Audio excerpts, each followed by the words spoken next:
Que conselho a gente vai começar com 2 níveis de conselhos aqui, até para fazer um corte.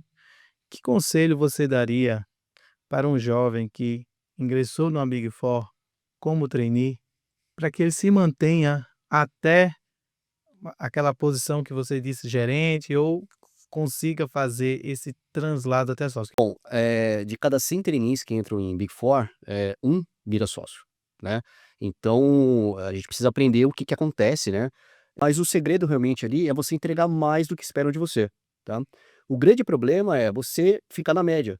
Se você fica na média, você não tem diferencial competitivo, tá. Então entregue sempre mais do que é esperado, tá, independente qual é o caminho que você vai seguir lá na frente. Eu recomendo, tá, chegar pelo menos a gerente Big Four, porque a carreira cresce, é muito rápido, tá. Então isso aqui é uma oportunidade de ouro que você tem ali, e o seu valor para o mercado como gerente de Big Four é algo muito grande. Então busque quais são os diferenciais que você pode ter com relação a outros profissionais que estão na mesma posição e, de novo, entregue sempre mais do que o esperado. E aquele cara que está naquela posição de gerente e está com dificuldade de ser promovido para gerente sênior, geralmente a carreira de entre gerente sênior e diretor, que é um grande abismo. A grande diferença, né, a grande dica para você dar esse passo a mais, é você buscar, o seu nicho de mercado, tá. Então, sei lá, se você é um gerente da área de diretos, será que não tem alguma especialização dentro da área de diretos, tributos diretos, que você consiga se destacar e criar, né, uma estrutura, né, que você possa liderar? Então se você está numa área mais, generalista, busque essa especialização e veja como que você consegue transformar aquilo de fato em um business. Fica atento a oportunidades de mercado e nesse nível, né, Rodrigo, de gerente para gerente sênior, o lado comercial conta muito, tá. Então busque também, né, esse aprimoramento comercial, técnica de vendas, de liderança e principalmente inteligência emocional, que você vai precisar bastante, né. Então tem que ter paciência, tem que saber o momento certo de agir e tem que agir de forma correta. A gente consegue agora, queria que, se fosse possível, a gente fazer um panorama global, mais high level, sobre a questão do tarifaço Uhum. Trump, né. E o que é que mudou exatamente com essas novas tarifas dos Estados Unidos, fazendo primeiro um construto de Brasil e depois vai fazendo um overview ou macro em relação ao mundo. Tá, tá. Rodrigo, se você me permite, eu vou inverter, tá? Vou falar do global primeiro, né? É algo bem rápido, tá? Até para não ficar muito técnico aqui, né? Mas eu vejo a questão do Trump em 2 momentos diferentes, tá? Em um, eu entendo que ele acertou, e no outro, quem sou eu, né? Mas eu entendo que ele errou, tá? O primeiro momento é o diagnóstico. Se você compara hoje os dados, tá? É nítido que há um desequilíbrio, tá? Então, os Estados Unidos, ele compra muito mais do que ele vende, tá? A China já é um país superavitário. Então, para um país ser superavitário, o outro tem que ser deficitário. E Estados Unidos, de fato, era deficitário. Então, esse diagnóstico que foi feito pelo Trump, tá, é real, tá? Os Estados Unidos estava numa posição desfavorável, né? E algo precisava ser feito, tá? Então, a ideia do tarifaço, tá, é algo que faz um certo sentido para tentar equilibrar, né, a questão do superávit ou do déficit, né, comercial, mas, o grande problema foi o segundo passo, né. Então o diagnóstico foi correto, mas a implementação foi catastrófica, tá. E essa catástrofe, ela só não foi pior porque muitas pessoas ligaram para o Trump e pediu para ele parar com aquilo imediatamente, tá. Ele só tomou uma atitude quando ele recebeu uma ligação, por exemplo, do presidente do JP Morgan, e falou: "Cara, para com isso, porque olha a situação do dólar, né, olha o impacto que isso está tendo na economia americana. Olha a questão da inflação que está sendo impactada aqui, por quê? Quem paga essa tarifa não é o brasileiro que exporta para os Estados Unidos, é o próprio americano que está importando o produto brasileiro, né. E tanto é que ele suspendeu aquilo, né, por 90 dias, etcétera, tá. Então ele acabou recuando por conta de pressão que ele sofreu, inclusive, né, do presidente do JP Morgan. Foi a maior pressão que ele sofreu, e só ali que realmente ele percebeu que precisava recuar. Então assim, o diagnóstico está correto, mas a implementação, no geral, não foi da forma adequada, porque causou um impacto negativo na economia americana, ok? Agora falando um pouquinho de Brasil, né? O Brasil é uma situação um pouco mais complexa, né? Porque é uma questão muito mais política, do que econômica. E aí vários setores do Brasil estão sendo impactados por isso, tá? Eu posso citar aqui, por exemplo, a questão da agroindústria de carnes, né? Eu posso citar equipamentos agrícolas, equipamentos elétricos, calçados e têxteis, né? Então tem várias empresas do sul que estão sofrendo bastante, porque exportavam praticamente toda a sua produção para os Estados Unidos. A gente já percebe que existe uma certa mudança nesse cenário, porque parte dessa produção que ia para os Estados Unidos, hoje já está indo para outros países. A China já começa a importar parte desse mercado que foi perdido, né, em decorrência do tarifaço nos Estados Unidos. Mas é um percentual ainda muito pequeno frente ao impacto que isso teve aqui no Brasil, né? Então é uma questão complexa, tá? No Brasil o tratamento está sendo um pouco diferente por uma questão mais política do que econômica, né? Mas no geral, né, eu posso resumir que tivemos esses 2 steps da questão da tarifa. Uma acertada e a outra, na minha opinião, totalmente catastrófica. E agora a tarifa de retaliação do governo, né, afetou muitas empresas de tecnologia que se juntaram, fizeram um pleito coletivo ao Trump sobre essa sobretaxação que vem se cogitando Exato, para as empresas de tecnologia americana que estão no Brasil, que exato, vai tornar o negócio muito complicado de se manter aqui, né. exato, exato. E quando a gente fala de guerra tarifária, a gente não pode esquecer que a guerra tarifária ela tende a mudar para o segundo nível, que é uma guerra econômica, né? E a guerra econômica tende a mudar para um terceiro nível, que aí que é o grande perigo, que é uma guerra física, tá? Tudo começa com uma guerra tarifária, Exatamente. tá?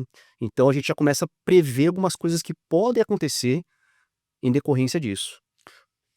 Você acha que o Brasil ele pode se beneficiar com esse redirecionamento de exportações que o governo vem tentando realocar essas vendas que outrora era para os Estados Unidos, para outro até que ponto o Brasil deve insistir nisso? O Brasil não tem alternativa, tá? O Brasil tem que fazer isso, né? Já que não houve uma tentativa de reconciliação, né? Ou de retratação, ou Uhum. até mesmo de conversa, né? Entre os dois países. Então a única alternativa é você buscar novos mercados. O Brasil estava totalmente acomodado com o mercado americano, né? Então era uma produção que já tinha seu destino certo, né? Então as empresas totalmente dependentes do mercado americano. E aí a gente pode falar nem numa questão de interdependência, mas uma questão total de dependência mesmo, tá? E aquele negócio, né, quando você pede algo que você já tinha como certo, você tem que se mexer e buscar novos mercados. Então sim, há mercados para o produto brasileiro que sofreu com a questão do tarifaço nos Estados Unidos, mas é uma questão complexa. A gente já percebe realmente um aumento muito grande de exportações para a China. Então a China já consumiu boa parte desse mercado que o Brasil acabou perdendo por conta do tarifaço. Pode ser positivo sim, tá, Rodrigo? Né? E também não vejo uma questão crítica de risco de guerra física aqui no Brasil, que a América do Sul acaba ficando um pouco isolada, né? De tudo que envolve guerra física, tá? Se a gente tomar como base, né, o que aconteceu na Segunda Guerra Mundial, o país que ficou isolado da guerra física foram os Estados Unidos, né? E foi o país que mais cresceu com a Segunda Guerra Mundial. Então, se ocorrer uma terceira guerra mundial, talvez a América do Sul ela se isole disso e ela pode crescer justamente por não ter participado de uma guerra, tá? Então, acho que eu vejo como positivo esse cenário. Claro, o cenário de guerra nunca é positivo, né? Uhum. Mas para o Brasil pode ter um impacto bem menor. Pensando aqui em estratégias para as empresas globais, né? Como é que você vê que ajuste hoje estratégico as empresas têm que fazer, as empresas multinacional com esse cenário, setores de logística que você trabalha? Que conselho você daria para os empresários, para as empresas globais diante desse cenário, se tem o que fazer e o que fazer? Implementar a área, por exemplo, essa implementação desse CTO, né? CTO estratégico para poder fazer a leitura de tudo que está acontecendo, né? Porque é muito complicado você ter isso só na mão de um técnico ou de um terceiro dentro de um. Sim. Isso tem um impacto de caixa econômico que precisa alguém liderar isso aí. Como é que ajustes estratégicos você acha que as multinacionais devem começar a pensar? Tá. De novo, questões geopolíticas devem ser tratadas como agenda estratégica da empresa, Uhum. né? Você vai buscar novos fornecedores. Você vai dar preferência para aquele fornecedor que está localizado num país que tem um acordo internacional com o Brasil, por exemplo, Uhum. tá? Porque você vai ter uma redução de custo, uma redução tributária, etc. Uma preferência por fornecedores mais próximos, talvez, com a questão de redução de transporte, né, etc. Hoje, né, eu trabalho numa empresa, né, que é algo super interessante, né, faz muito parte daquele propósito que eu comentei no começo aqui do nosso bate-papo, tá? Uhum. Eu trabalho numa empresa de marketplace B2B, que é a Jumpro, tá? E o que que nós fazemos ali, né? Nós importamos produtos da China, temos uma plataforma digital com 18 milhões de produtos cadastrados, importamos produtos da China, né? E entregamos o produto na porta da empresa que faz a aquisição através da nossa plataforma, tá? Então a gente faz todo o processo de logística, antes da logística, né, o processo de buscar um fornecedor, customizar o produto já pode vir com a marca da empresa, etc, tá? E o que que a gente considera nisso, né? Eh, uma série de fatores, a questão de origem, né? Tem produtos, tá, que estão sujeitos a antidumping, né? Então a gente já começa a buscar outras alternativas que não seja a China, para você não pagar o antidumping, né, que é uma sobretaxa para produtos que podem ser prejudiciais à indústria local, tá? Então, você tem que sempre buscar realmente ficar de olho em questões geopolíticas, buscar alternativas, fornecedores, que tenham impacto menor em termos de custo, seja por conta de um acordo internacional ou pela proximidade, né, com o Brasil, porque se você realmente não fizesse essa análise, você dificilmente vai conseguir manter, né, a sua margem, vai conseguir trazer uma operação com baixo custo e principalmente com baixo risco. Você vê que o compliance aduaneiro e a logística, elas se tornam mais crítico diante desse cenário, pensando aqui em Brasil. Sem dúvidas, sem dúvidas. A área de trade compliance, né, que é o compliance aduaneiro, ela tem que estar muito bem conectada com a logística, tá? Eh, você não pode tomar qualquer decisão operacional sem antes ter essa avaliação por um profissional de trade compliance. Por quê? Você precisa confirmar se você está classificando corretamente o produto, se você está considerando todas as alternativas que reduzem o custo da operação, né? Se você não está sujeito a uma sanção econômica, tá? Se o produto não tem, por exemplo, antidumping, que acaba inviabilizando a importação daquele produto, né? Então a logística, ela só tem que, operar, né, ou operacionalizar aquilo que é definido, já revisado pela área de trade compliance. Nós não podemos montar um projeto de importação ou exportação se não tiver essa análise de conformidade aduaneira, tá? As penalidades que nós temos, Rodrigo, na área aduaneira é algo absurdo, tá? Se for constatada uma fraude, por exemplo, as multas que você recebe praticamente inviabiliza a continuidade do negócio, tá? Você praticamente fecha as portas da sua empresa e não volta mais a operar, tá? Você pode ter situações graves, por exemplo, de você ter o bloqueio do seu radar, que é a autorização que você tem para importar ou exportar aqui no Brasil, e você fica um tempão sem poder executar nenhuma operação de importação e exportação. Então, você imagina para uma empresa que depende, né, de fornecedores estrangeiros, se tiver o seu radar bloqueado e você não conseguir mais realizar importações, tá? Então, realmente, a área de Customs, Trade Compliance, é uma área que ainda tem poucos profissionais especialistas, é uma oportunidade muito grande para quem quer se destacar na área de comércio exterior, né? Recomendo realmente, buscar treinamentos nessa área, aprender legislação, aprender, quais são os riscos e oportunidades que a área de comércio exterior tem, porque realmente, existem pouquíssimos profissionais preparados para esse tipo de atividade. Se a gente for, deixa eu colocar aqui rapidinho aqui. Uhum. Se a gente for fazer um olhar agora prospectivo de futuro, né? Como você enxerga o futuro do comércio global nos próximos 5 anos, diante desta onda de protecionismo, tarifas? Tá.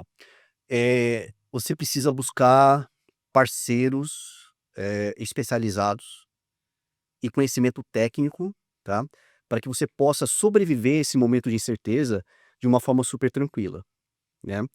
Hoje é basicamente o papel que nós fazemos lá, né? Hoje eu trabalho na Pro como facilitador de importações, né? Então não é fácil você trazer um produto da China. Ainda mais as empresas, né, que hoje estão começando a importar, tem muita dificuldade realmente, né, de identificar quais são os custos atrelados à operação, quais são os riscos, etc. Então é importante realmente ter parceiros que possam facilitar a operação para você e principalmente garantir que você faça a coisa certa, tá? Que às vezes